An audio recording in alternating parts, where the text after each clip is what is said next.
Yes, sir. We are back. Well, for the last time. BlkPrint Radio, J5 in the building. Josh Pease. What's going on, brother? Josh Pease reporting live from the Morehouse College campus. You know, back to school vibes. Why are you there? I'm just out here hanging out. You know, doing some things. Just standing outside. No, I'm actually like this hallway by the band room, the band wing. It's just crazy. It's actually funny because I never went to college. This was actually that's what I'm saying. Yeah, it's funny. Like I went to college for 2 years and really, it wasn't even a real college experience. I was just up there selling drugs, but this is interesting. Oh my God, we're gonna get into that in a second. Also on the line, MC in the building. What's good, MC? I thought Josh was gonna say he was live from the Treehouse of Horror. I was gonna say, wow, that's a good theme this week. Honestly, depending on who you are, Morehouse might be the Treehouse of Horror. It's a good campus, man. It reminds me of high school. Oh my God. Of course, you are listening to BlkPrint Radio one last time. It's our final episode. As you guys already know, on October 31st, the AMP app will be winding down, sunsetting, shuttering, or however you want to call it. I got the Ouija board out. I'm about to bring this bitch back today. I'm bringing it back. Josh said it's moving smooth today. It's moving smooth today, the bandwidth thing. I didn't think about that. There's nobody on this motherfucker. Yeah, they cleared the barbs out. They've already moved on to Uvu or whatever the fuck they've been using. But hey, we're back here today. We might have some guests pull up. I think some people said they were gonna pull up today. I'll wait to see when they touch down into chat gang. And we want to talk to you guys. I mean, this is the last episode. All the boxes are packed. You know what I'm saying? We moving stuff out the studio, so to speak.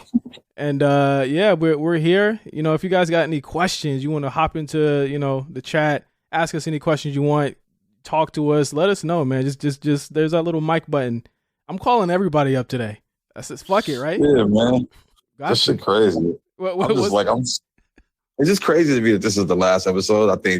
I thought the app would outlast us on this platform. What made you say that? I don't know. I just feel like, you see these apps come up, and it's such a good idea. I was just talking to someone before we started. I love the idea. I think it's such an innovative way for people to, to speak and stay connected to, supporters and so forth. And I'm just surprised it didn't catch on. I think everyone wants their own radio show to a certain degree. Yeah. And this kind of gave people that. But it just didn't stick. And that's crazy to me. We got our first guest here. Of course it's him. Deon. What's going on, Deon? What's good? What you got to say? Listen, man, it only makes sense. It only makes sense. Think about it. I was the first guest on the first show on AMP. Now I'm the last one. Oh, not the last one, but I'm the first to be on the last episode. It had to make sense, man. Yeah, man. You know what I mean? How you doing, brother? I'm doing good. I just want to say how much this AMP show really meant to me. And I didn't really think about it until today because when you guys dropped your first episode on AMP, I was kind of moving into my apartment and getting settled. And now that my lease is up, I was literally moving all my stuff out. And I was like, man, I really grew with this show, and developed as an adult, so this show really means a lot to me. I tuned in almost every Wednesday.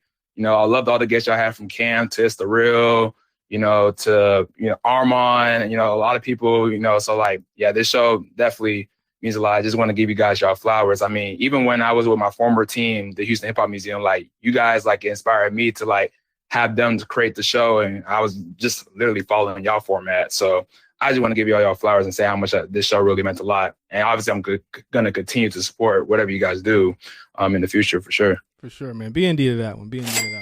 Thank you, brother. I appreciate that. And again, I want people to know the podcast isn't ending. Somebody hit me up today damn, is it all over? I was like, nah. Just the live portion. Nah, it's not. Yeah, y'all go listen to that ThrowBLKs, man, because that 3-6 Mafia episode. Let me get it straight. 3-6 Mafia is my favorite rap group of all time as well. I feel they're the most influential to me as well. Just from like I said, the lyrics, the production, the sampling, so that when y'all did Most Known Unknown, that definitely hit me because I love 3-6, man. So I appreciate even y'all doing that. So y'all definitely check out the podcast for real. It's still ongoing from the B-sides to the ThrowBLKs to recut jams to the original show that they do. Y'all really doing it out here. Thank you, brother. Thank you. Man, appreciate that for real. I got a question for you. Who's your favorite member of 3-6? Ooh. Man, honestly, bro, I'm gonna say Gangsta Boo, man. I feel like Gangsta Boo is my favorite. I mean, it's really hard to not to say her like she really was repping, and I really just love like what she put on in the game. You know what I'm saying? So I would say Gangsta Boo. Close second is Juicy J, only because like I knew more of Juicy J's music more than like DJ Paul and Lord Infamous and all that other stuff. But yeah, I would say Gangsta Boo and then Juicy J is like a close second. Yeah, we touch on this. We touch on this on ThrowBLKs that Juicy J kind of had a third wind in a lot of ways in the 2010s. Yeah. Just around younger people, younger artists. And then, he had the Blue Dream and Lean. He had all of that stuff. So I think this is proof right here that, even if, you weren't as big on everything 3 6 Mafia, Juicy J was like a enduring legacy that happened after the group had kind of disbanded. Yeah, I had got on 3 6 literally during that time, the most known unknown. Like I even though I was a kid, I visually remember because my mom watches the Academy Awards. I visually remember them winning that Academy Award, and my mom was like, "Who the hell are these guys?" And I was like, "Who the hell are these guys too?" Because like I ain't never seen no one go in the Academy Awards looking like that. So like from there, obviously, Still Fly was a big hit. You could not hear that song. It was everywhere and Side to Side, obviously. So then from there, I kind of just had to go, like, as I got older, I went back and did my research. And then obviously at that time, Juicy J was blowing up and shit like that. So that's kind of how I found my love for 3 6, man. Like, yeah, so that episode is amazing. Y'all should go check it out, sincerely, honestly. You know what's crazy, Deon? You were somebody I thought about a lot during that ThrowBLKs because we couldn't talk about most known unknown without talking about Houston, Texas, and especially that 2005 run of albums that came out of Houston. It meant a lot in Florida. I can only imagine how much it meant to Houston at that time. Nah, it did. Like that Switch the House era, like meant a lot. Like that was really my introduction to Houston hip hop. If you want to be honest, like Mike Jones, like legit was my first favorite rapper. I'm not even lying to you. Wow. I could because it like as a kid you can easily remember his verse. Like it was just repetitive. So he's only saying I'm Mike Jones, who Mike Jones, and then the number 281330. Like that's easy for me to remember a rap verse. So like of course he's gonna be my first favorite rapper. And then like Still Tipping was everywhere. And, obviously Paul Wall dropping his album, Slim Thug dropping Already Platinum, Mike Jones dropping his project. Like, it just all made sense. And then Chamillionaire was there. Lil Flip was he was kind of already on the wayside because of obviously the T.I. beef. And I vividly remember that too. So, like, shit like that. Yeah, no, Houston had a big wave, in the mid 2000s, man. Like, I mean, for real. Like, it's even with 8Ball and MJG, like, I feel like you guys touched on 8Ball and MJG, but, they were signed to Suave House Records, which was a Houston record label. Owned by I think his name was Tony Draper. Yeah. So like their connections to Houston, Memphis connections to Houston is very, documented. So like, yeah, that they always had that great relationship. I even had the honor of even interviewing 8Ball and MJG and just talking about their connections to Houston. So like that was really dope. And they fuck with Lil Flip heavy. Like Memphis fucks with Lil Flip heavy. So yeah, nah, it's all there, honestly.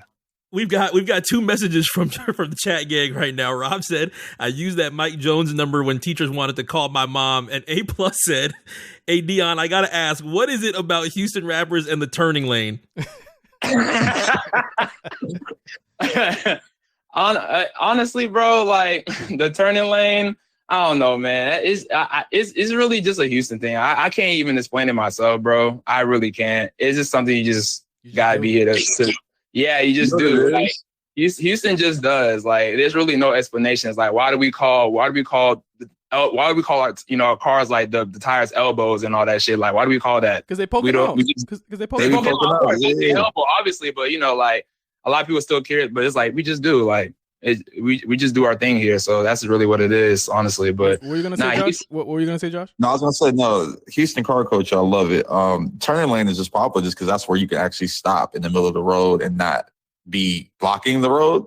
So people will stop in the middle of the road and then pop their trunks and then have the LEDs or like the neon lights in the trunk, and that was the whole thing. Like Houston car culture is big for me. Like at one point I'm gonna own an Impala with some swingers and have my name in the trunk. So I love just that, what they brought to the game with that. Most definitely. Like, and I mean, a lot of that happens in McGregor Park in Houston. Like that's where they usually have the car shows like every Sunday.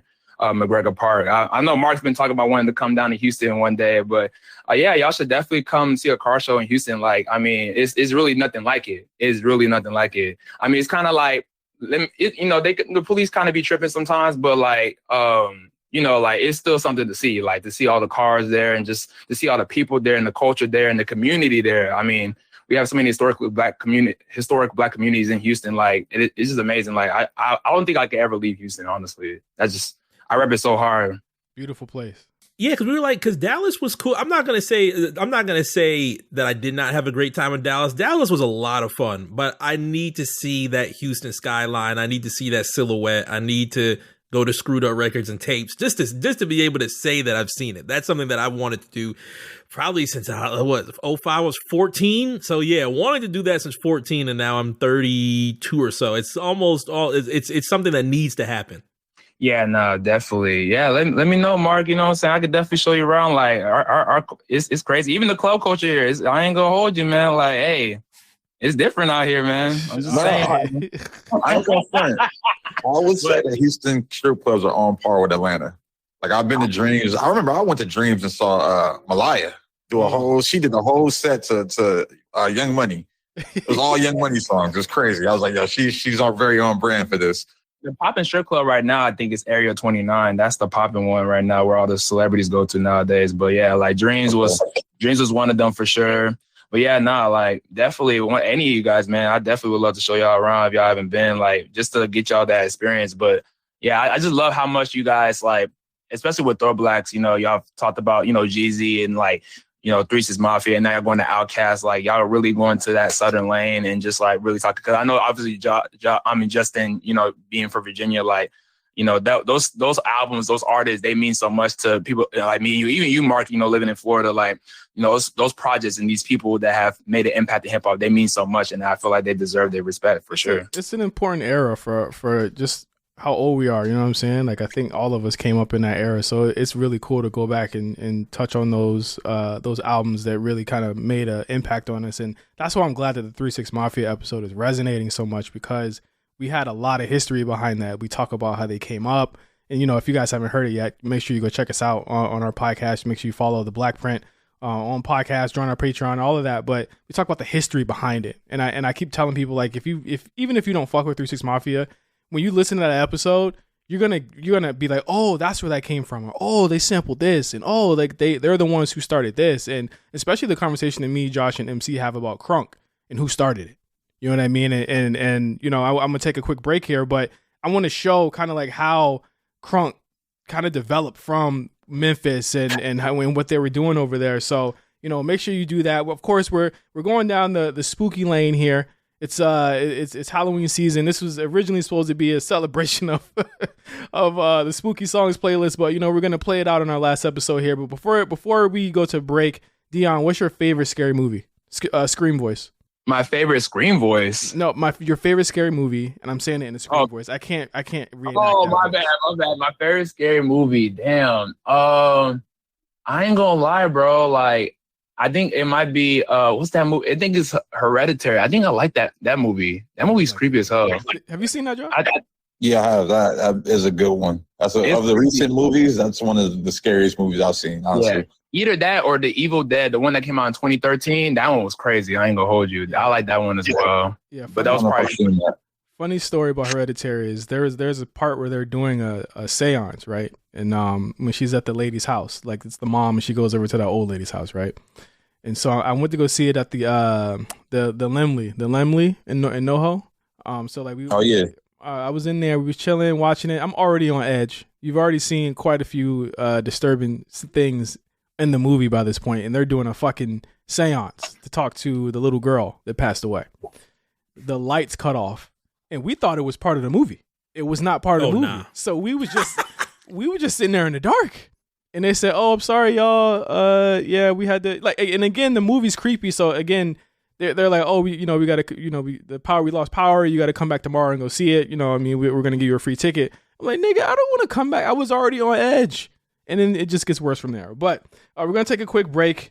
We're gonna actually play. Deon mentioned Gangsta Boo. So I'm going to play one of my favorite Gangsta Boo verses, or maybe top 3 Gangsta Boo verses. And we're going to be right back on BlkPrint Radio. If you're in chat, gang, leave us a question. If you want to call in, come on up, man. It's the last episode, man. We chilling. Just ask us some questions, talk to us, chop it up with us. Of course, on BlkPrint Radio. I want to thank Deon for joining us on the show and all those kind words, brother. Thank you so much. So we'll be right back on BlkPrint Radio. Yeah. I hate that the song don't got like the perfect ending that, this was one of those things. BlkPrint Radio, J5 in the building, Josh P's live from Atlanta, ironically. MC, of course, in Florida. That was Get Crunk by Lil Jon. Before that, we had Who Run It by 3 6 Mafia. Wanted to kind of bridge the gap between what crunk it was then, how 3 6 Mafia brought it in, the call and response, obviously the violence. Got the whole chat gang stacking right now.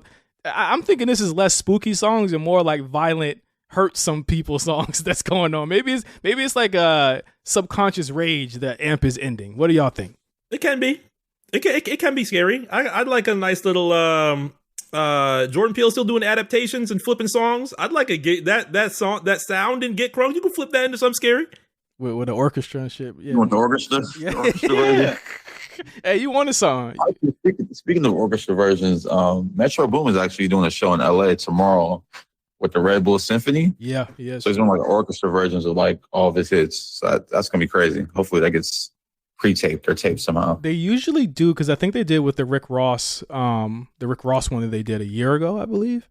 Okay. So it usually does end up on the YouTube. I actually one of my old coworkers from Red Bull like offered me tickets, but I wasn't able to go. I'm actually kind of mad that I wasn't able to. But yeah, man. 3 6 Mafia, ThrowBLKs is out.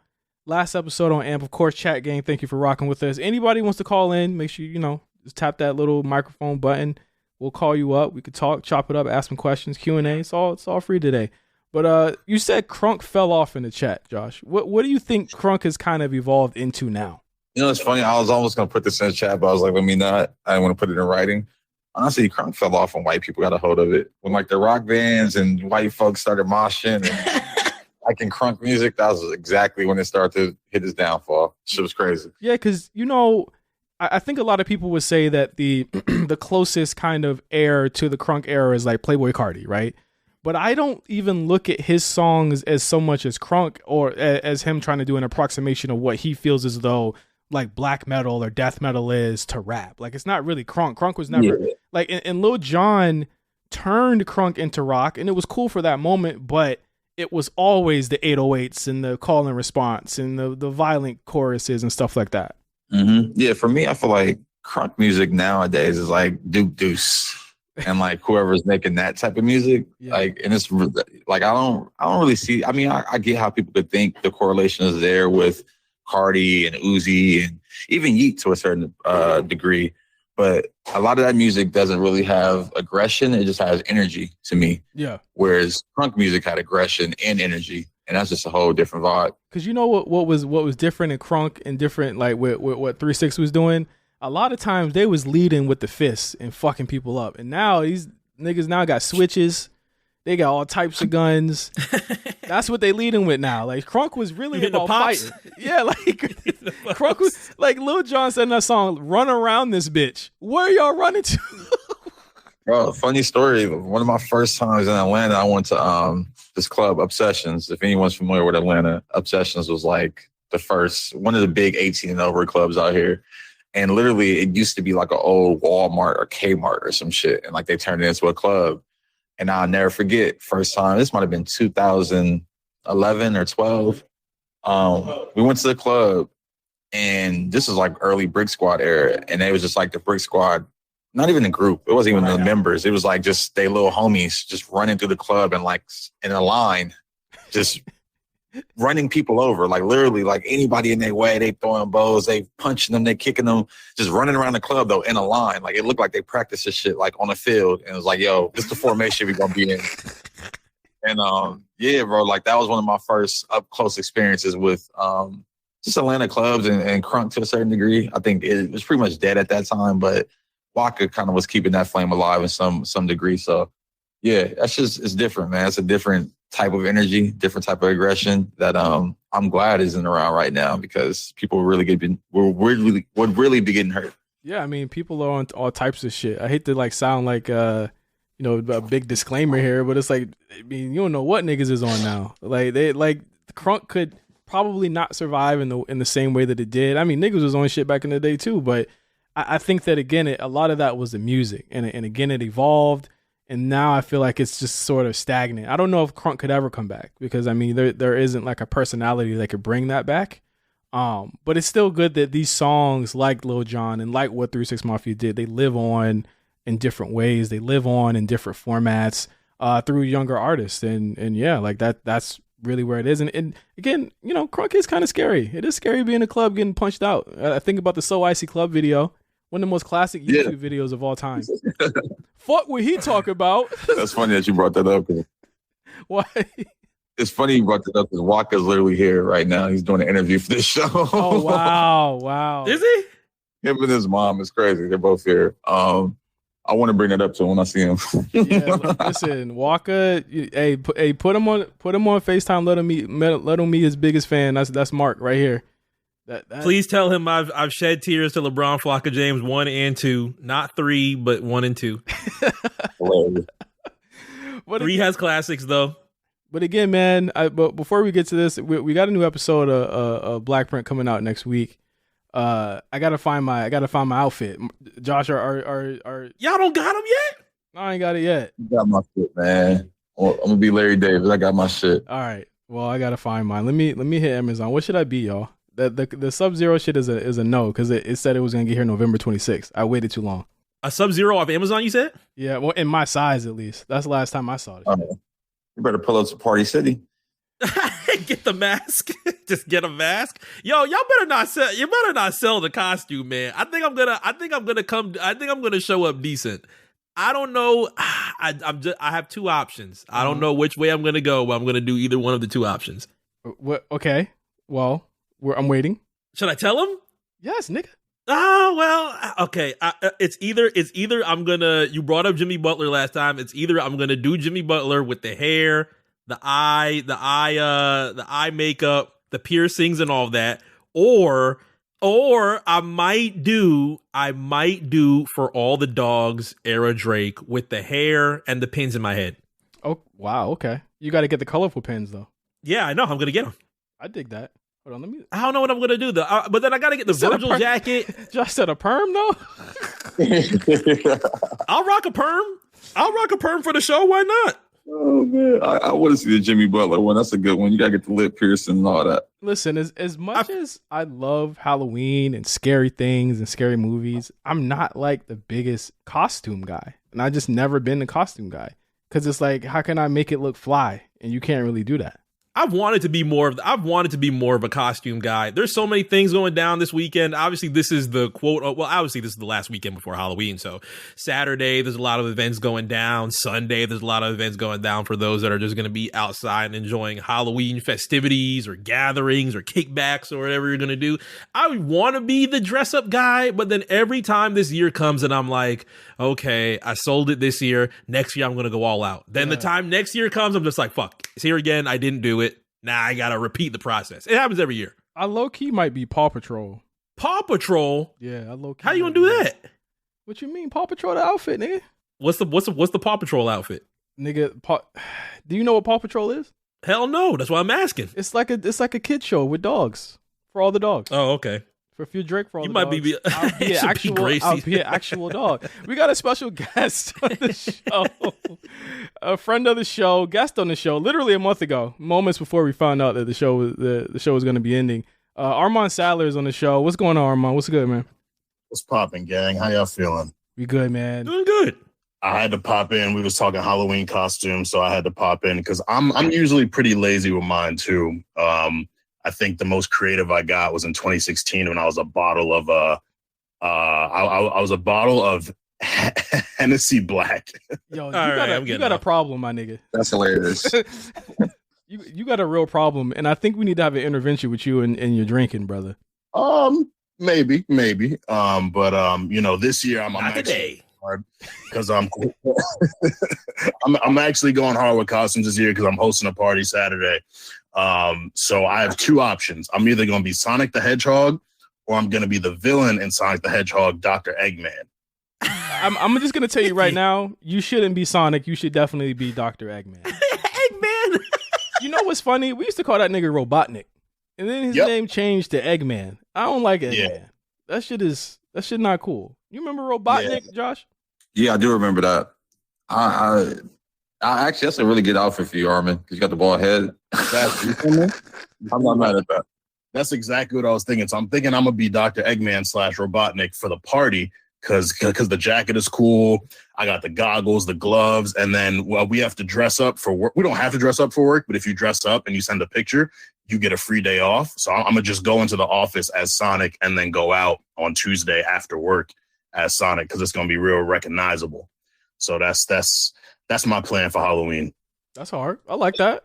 Hey, yeah, man. That's cool. But how have you been, my brother? Like, what's going on on the music front? How you feeling about things that are going on right now? It's been a big week since the Drake album came out, Bad Bunny came out. What's your read on how things are going right now?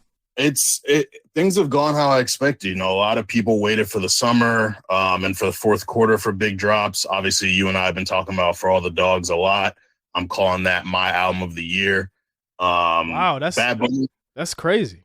I mean, it's not that crazy to me, bro. I mean, prior to that, it was Gunna's album and it was Diddy's album. And it was really just those were the best of what was given. But I kind of knew, like, bro, and anytime Drake drops, his album is going to be within the conversation. And he really delivered with For All the Dogs. Like, I've honestly, and obviously I'm a huge Drake fan. I listen to his shit when it drops. But, like, I don't think I've listened to a Drake album, like, within the week or two that it's dropped this much since probably more like I've been running For All the Dogs. Like, every single day, walking to the bus, turn off Virginia Beach, let that shit run. When I'm in the office and I have some downtime, turn that shit on, let it run. Going home, play that shit. Like, it's For All the Dogs is it, man. It's really it.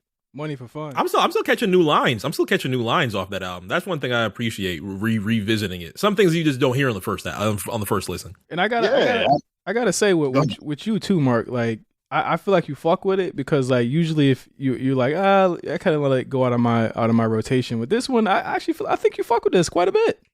Yeah, when you play the first time, I was a little bit indifferent on the first half. What is it? Around 21 songs, so like that first 7 or so. At the beginning, I was fucking from 7969 Santa all the way down, which is still, I mean, even if you were to cut that first 7 songs and just keep that.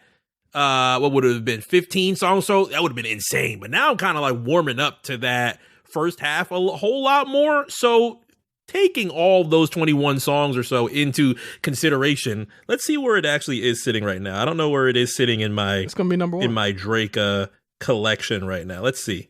I got to take a look at the numbers. I think I have like around 49. No, not 49. 99 listens. I got to take a look and see where it's ranking in my Drake area right now. I think the Tolliver is still. I don't know if this is the same for you, Josh. The Tolliver is probably the most played for me. Still, Drake will probably hit like number 2. No, that's definitely my album of the year. It's crazy. That's what stood the test of time too. Like, I think nothing else has come out that's really swayed me. The Drake album's cool. I enjoy it. I enjoy it more than the internet is enjoying it, I think. But I wouldn't say it's my favorite album of the year. I like it's funny, you mentioned the Diddy project. That was one that was up there for me. The Offset project, honestly, that's a project I'm like, oh, like he really kind of delivered. It's a certain type of energy though. That's definitely like gym energy. Absolutely. Maybe driving fast, but it's not everywhere. And that's the one thing about Drake. Drake will make his album you can play at any time. It doesn't matter. It could be in the morning, it could be at night, it could be in the gym. It's just good for any moment. And that's why he always wins. Yeah. Yeah, absolutely. I like, similar to Mark, my first listen to For All the Dogs, I was like trying to figure it out because you start with Virginia Beach, Amen, Calling for You. So it's like, all right, like this is the more rappy type stuff, but then it's slow. And then you hit that 7969 Santa run. And it's like, oh shit, like this might as well just be an R&B album for real. And like Mark said, like I'm definitely catching new lines too. At first, I was really feeling like 7969, Drew Picasso, but Bahamas Promises might be my favorite song on the album now. Like that shit is just really hitting for me. What a sad song that is. But I get it, man. Like, you be going on vacation, people be fucking your trips up. Like, that's how it be. Y'all don't got wives, so I'm a. I was gonna say I'm gonna call it. I'm gonna call it. I think Armon loves this album because he might be going through something. Yeah, it might be that. That really might be what it is.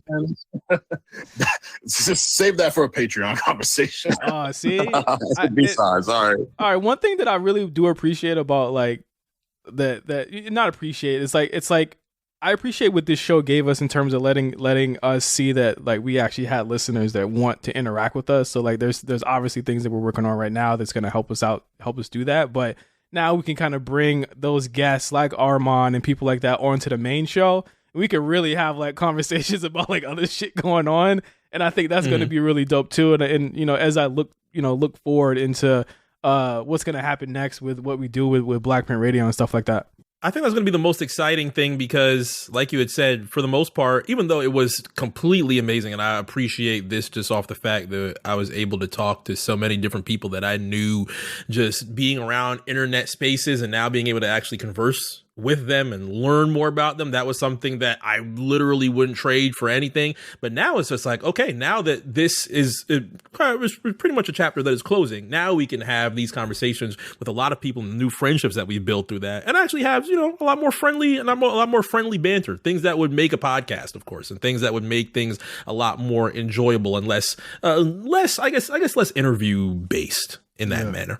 Yeah, nah, we really killed it, and you're part of that, Armon. I know like people like Cam Bands is on here. Sade, we had Sade Jenkins on the show. Like that was one of my favorite episodes. What was one of your favorite episodes, Josh? Nikki, actually. Well, I just ran into today out here in Atlanta. That was definitely one of my favorites. Enjoy Mario. I think he's just always a good conversation and just has so much good game. Armon, actually, man, I liked how he interviewed us. I think that was just a cool twist to what we do here. Thanks, man. Yeah, that was a dope ass little interview, and it was cool to kind of turn the camera on us for once. You know what I mean, so to speak. You don't see that a lot. It's something I would love to do, not too often, obviously, but it's something I would love to do again one day. But again, we had LeJethro Jones on here, like so many like guests that like I hadn't even people that I hadn't talked to in a long time, like Huey that we had on here. The Huey episode was really dope. We really got a chance to kind of like fucking get to the bottom and of a lot of different conversations, but also talk to people that you might just only see through a screen. And I think that it was awesome to have that. But nothing bigger or better than the Huey Briss episode, which is still one of the what the fuck episodes we've ever had on this show. Yeah, that was a good one, man. Shout out to Huey. You got to talk to Jonathan soon. I actually have an exclusive announcement for you and you guys and the listeners now, and it involves one of your AMP guests, previous AMP guests. So as y'all know, I have my podcast, Stay Busy. Season 5 is coming soon. We're starting a little later than planned, but for all the listeners here who know who this guy is, one of my new co-hosts will be Will Foster, who oh shit. Sure. Man, just Cash Cobain, playlisting for Apple Music, Animal House, Third Shift. So he's going to be my new co-host. So for everyone listening, you guys got an exclusive. We're doing promo and our trailer is going to be coming out soon. And I'm really excited to have him along. We're adding somebody else as well. But yeah, man, it's going to be great. We like did like a test episode and our chemistry was just super fire. So I can't wait for people to see it. Hey, we gotta get on that one. Third shift Armon is dangerous. I don't know what the levels are going to be for third shift Armon. You know me, man. But Armon, I want to thank you for joining us on the show today. Really appreciate that, brother. Thank you for just always being supportive, always being, always tapping in, being in chat gang damn near every week. And thank you for being here with us, bro. Nah, man. Thank y'all for the entertainment every week. Y'all are my brothers. Josh, I just recently met you, but I fuck with you heavy. Mark, you know what we do when we link up. Still can't believe I haven't met Jay. Wait, what do y'all do when y'all link up? We just have a good time, man. It's always a good time. That was tear down the town, right, Josh? That energy was weird when he said, "You know how we do." I love that, man. That was a very much twin, never tell. We're gonna take another break. We'll be right back on BlkPrint Radio, final episode. So get ready. Yes, sir. BlkPrint Radio. Yeah, man. That's where we're at. We're at our hour. I'm looking around like Will Smith in the house, all the boxes. You know what I mean? Listen, man, we're not going anywhere. Just this show is going. You know, I really, before we get out of here, I really want to thank all the people at Amazon for giving us this opportunity. They put us on billboards. They put us in commercials next to Tinashe and Joe Budden and stuff like that. They really gave us an opportunity to have more people see the show, and you know, gave us a really cool chance to connect with you guys. And you know, we don't take that for granted at all, you know, through any of this stuff. So as we sign off, I just want to let everybody in the chat know just how great this opportunity has been. Yeah, no, man. Like you said, I think they gave us a platform to really just get, you know, the BlkPrint message and voice out there. And always appreciative of the whole team. You know, Matt, Kelton, Galen, Christine, the person that accounts payable. Yes. Shout out to you. What's her name? Hold on. I'm going to find her name. Keep thanking people. I think it was Christine, actually. Is it? I thought it was I don't know, or something. Amazon. Hey, as long as the check clears, her name is good money. It's Annie. Shout out to Annie, accounts payable. Appreciate it. Yeah, man. I think, you know, I really appreciate the time we had here. I think this technology is super innovative, and hopefully it comes back in some form or fashion. You know, I think this is this is what Twitch is now for these streamers, and I hope it isn't abandoned completely. Oh man, Mike Carson in chat gang. I didn't even know he was there. Shout out to Mike. He was also on the show. Damn. Yep. Shout out to Mike, man. Thank you for tuning in, tapping in on our last episode. That's love, bro. Thank you so much. Hey man, this ain't it for us. Obviously, you guys see us everywhere. We're on TikTok now, of course. We're on YouTube as well. You can see all of our new episodes. You can see our episode of ThrowBLKs with 3-6 Mafia. We're recording a new episode this weekend that you'll be able to see. It's costume day. So I got my costume already. While we were doing this episode, I got my costume. Josh is gonna fucking be weak as hell. We're gonna see. I might come with some surprise shit. On some surprise shit. If you do Larry David, could you at least do a good Larry David voice? I might. No, Josh need. I got full belief. I got full belief that whatever Josh has, that it's gonna be worthy of costume party. But listen, costume episode of BlkPrint happening this weekend. Thank you guys for listening for the past year and a half, 2 years to us on Amp Radio. I'm not even gonna I'm gonna leave with a song that I think is poetic to the ending of the show. I want to thank every single person that listened to us. Thank every single person that tuned in, called in, that listened to the show and then went to our podcast, or listened to our podcast and then went back to this show. Like, that's how major this is for us. So for Josh and MC, this is J5 signing off one last time on Amp Radio. We'll talk to you guys next week on BlkPrint. Of course, subscribe to us there. And yeah, we'll see you guys next week with a new episode. Peace.